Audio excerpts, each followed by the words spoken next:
antara meneruskan atau membatalkan akad jual beli baik oleh penjual maupun oleh pembeli. Adapun tujuan khiyar adalah agar penjual dan pembeli dapat mempertimbangkan sebaik-baiknya terhadap barang yang diperjualbelikan, sehingga tidak ada penyesalan di kemudian hari.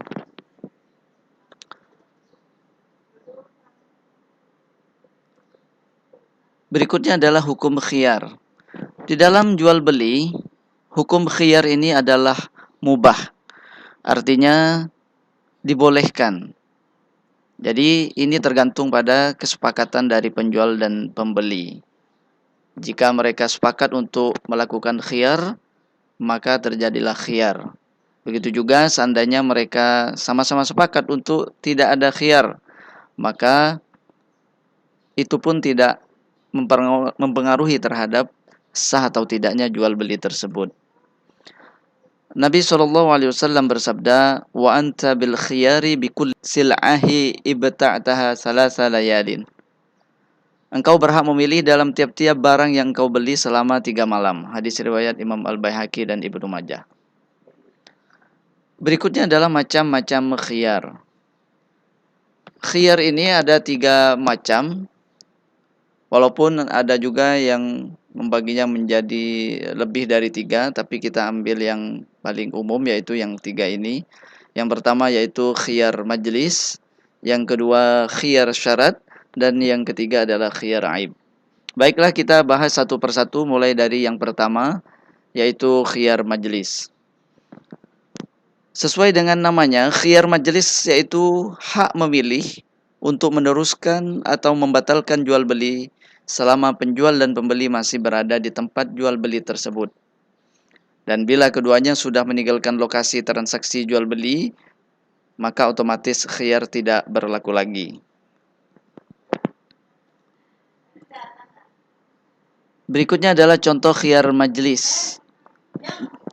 Jika kita pergi ke sebuah toko untuk berbelanja, terkadang kita menemukan tulisan barang yang sudah dibawa pulang tidak dapat dikembalikan lagi.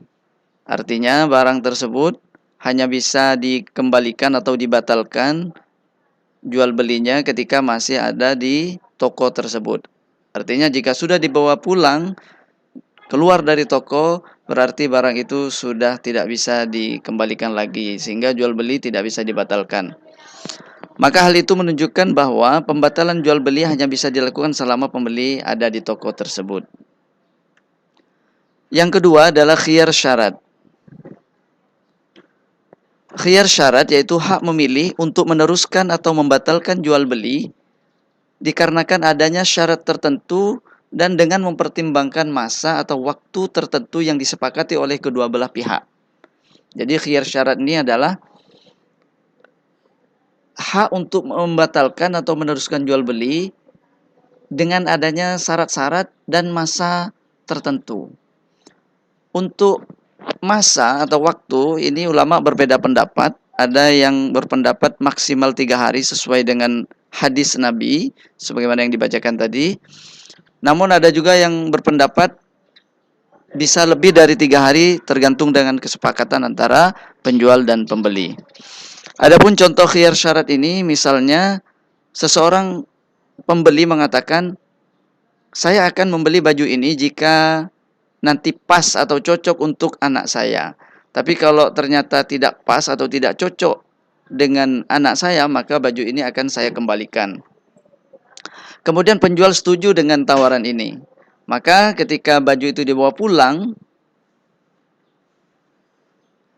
tinggal disesuaikan. Jika tidak sesuai bisa dikembalikan, jika sesuai maka jual beli dilanjutkan. Nah, jika penjual setuju maka terjadilah khiyar syarat dalam hal ini. Yang ketiga adalah khiyar aib. Aib artinya cacat atau celah. Jadi khiyar aib ini yaitu hak memilih untuk meneruskan atau membatalkan akad jual beli apabila ada cacat pada barang yang diperjualbelikan, yang mana hal itu tidak diketahui oleh pembeli ketika melakukan akad jual beli. Jadi syaratnya cacat itu tidak diketahui pada saat jual beli. Baru ketika pulang ke rumah misalnya barulah ketahuan cacat itu. Maka jika ada kesepakatan antara penjual dan pembeli bahwa jika ada cacat boleh dikembalikan, berarti khiyar aib sudah terjadi. Contoh khiyar aib, misalnya seseorang membeli baju di sebuah toko.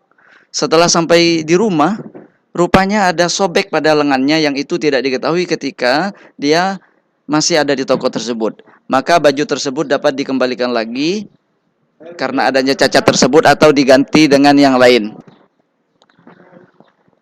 Baik, yang terakhir adalah hikmah khiyar.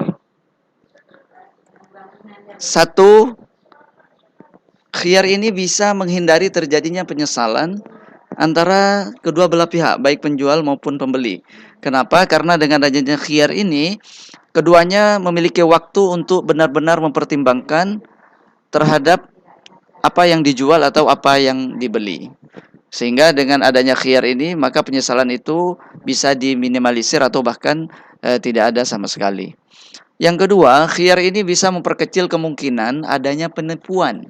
Kenapa? Karena keduanya memiliki kesempatan untuk berpikir atau mempertimbangkan terhadap transaksi yang dilakukan. Kemudian yang ketiga, khiyar ini bisa mendidik penjual dan pembeli supaya bersikap hati-hati. Jadi ada kesempatan untuk benar-benar mempertimbangkan sehingga kita bisa hati-hati terhadap apa yang kita lakukan. Dan yang terakhir, khiyar ini menumbuhkan sikap toleransi antara penjual dan pembeli. Saling memberi kesempatan, saling memberi kemudahan untuk benar-benar berpikir terhadap apa yang dijual dan apa yang dibeli. Demikian materi tentang khiyar dalam jual beli ini. Semoga bermanfaat. Terima kasih. Wassalamualaikum warahmatullahi wabarakatuh.